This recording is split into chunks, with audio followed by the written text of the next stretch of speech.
Hey folks, so as I mentioned in the last video, what I thought I'd do this time is go through how I paint these characters that I've been preparing for the Alkemy battles. And obviously we'll see a lot of techniques in here that we can use for Warhammer and other game systems. But what I'll do with this one, this Jade Lancer, is just give him a base coat first of all, for each of the areas on him, so we've got some good colour, and get him to a point where we could just put him on the table and it'll look pretty reasonable. So the first coat that I'm going to do is this. Oh, I just noticed the ferrule on this paintbrush is loose. But this is some of the snake white leather, and I've watered this down. I'm just going to pop this on all of the areas that I think would be leather, so that would be the boots, these leather straps here, these wrist guards he's got going on here, and I'll do this stole, is it? I think it's called as well, because I would suggest that's leather. So really we're just looking to put a layer of snake white leather on here as a first coat, and again I'll just run onto the shoes. What we can do later, you see, is to get a bit more on there. When we're doing some blending and we're doing some shading and so on, we can make these different shades. We'll darken the recesses, because these I'm going to call them putties there, but I can't think what these this leg arm is called. These leg wraps, they will have some kind of leather strap around them as well. So maybe this is a thin leather with a leg strap around it. Sorry, with the straps around it to hold it onto his legs. And as usual, a little bit tricky to get in there. Can you see what I'm doing there? But these are the basics.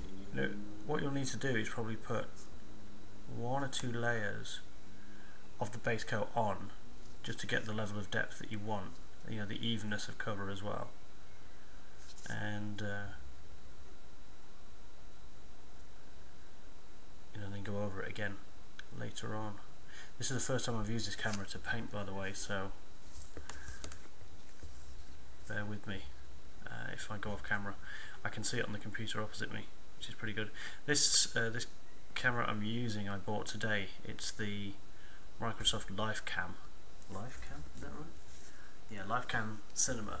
The same one that AG Productions use. Oh, not AG Productions, sorry. The one that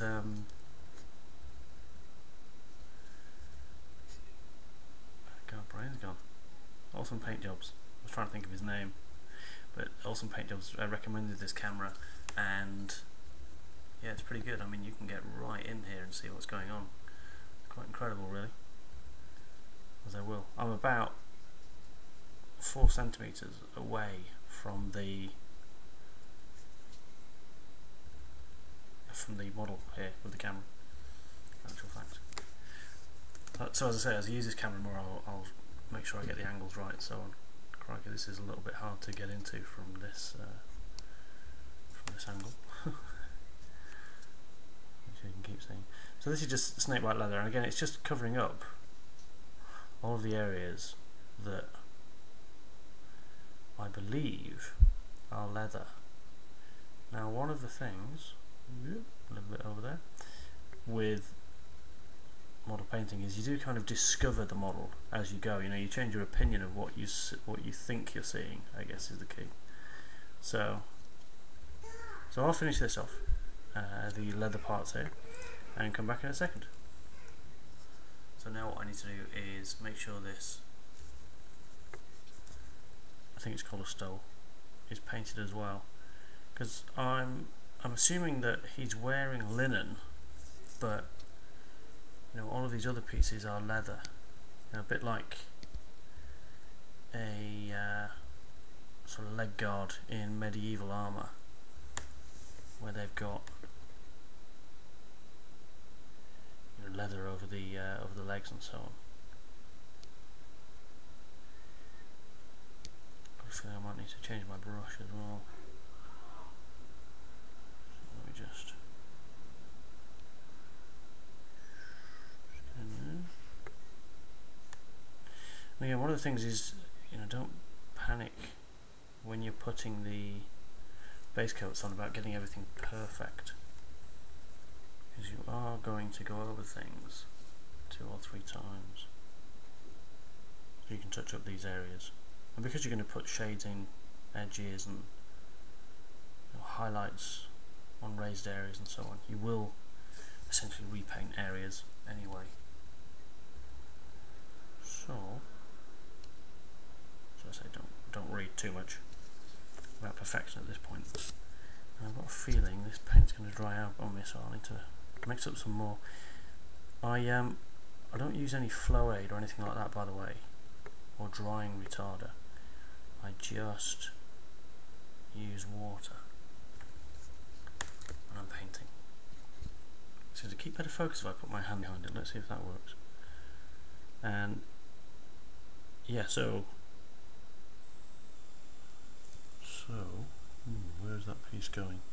So it literally is just water that I'm using to water down the paints, to keep the paints thin, keep them wet while I paint.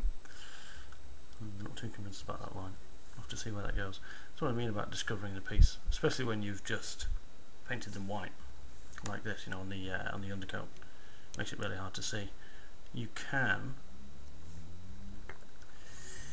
just keep going here. You can do a wash, like maybe a watered down bad ab wash to bring areas out, so you can see them better. You can see that green stuff there, that part of his arm. If that focuses in. Yeah, that green stuff there. I had to the arms glue on this model. You glue them onto the body. So again, because I want these to be reasonably showy pieces, I thought I'd just go overboard a little bit. Okay. Oops, sorry about that. My thumb there. So whenever you're painting these, the other one as well is to think about the edges, because you want to get the top of whatever this is to create that bit of 3D. So I'm just going to kind of, cool, it's really hard to get. And then when you start stretching, you get the shakes. God, I can't get the brush in there. It's interesting. I was going to say, you want to, not just paint the surfaces like this, but paint the the top and bottom edges too, so that you excuse me, you get that sort of 3D effect. Obviously, you get the depth of this item that you're painting. You can see that there. See, just on the top there. That needs painting too. All right, so that's pretty much all of the areas that need the snake white leather. We need to go back over these, but that's the basics of it. I can just hold this long enough to focus. What you'll notice, you see, you've already got the shading and you've got the highlights anyway.